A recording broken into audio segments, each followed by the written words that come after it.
حضرت امام زین العابدین یہ کربلا کے وہ شخص ہیں جنہوں نے سارا منظر اپنی آنکھوں سے دیکھا تھا۔ 14 سال کی عمر ہے، بیمار ہیں، تاریخ بتاتی ہے اس کے بعد ساری زندگی حضرت زین العابدین نے ٹھنڈا پانی نہیں پیا۔ جب پانی پینے لگتے تڑپنے لگتے، کہتے مجھے سکینہ کی پیاس یاد آتی ہے، مجھے علی اصغر کا تڑپنا یاد آتا ہے، ساری زندگی پھر ٹھنڈا پانی نہیں۔ امام زین العابدین ساری رات رویا کرتے تھے۔ ان کے ایک خادم نے کہا، حضرت آپ ساری رات ہی روتے رہتے؟ تو پھر رونے لگے، کہنے لگے میرے دوست یعقوب علیہ السلام کا ایک فرزند گم ہوا تھا، یوسف، وہ بھی پھر مل گیا تھا۔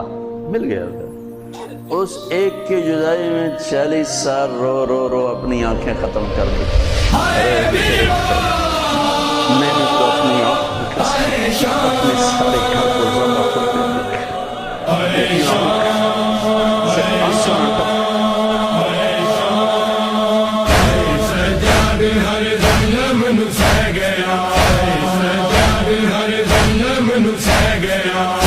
مجمع شامی یادا، ویکھ مجمع شامی یادا، رت روندا ہے رہ گیا، سجاد ہر دم منو سہ گیا، سجاد ہر دم منو سہ گیا، تیرا واسی ہے نبی دی امت نے ہے ستایا۔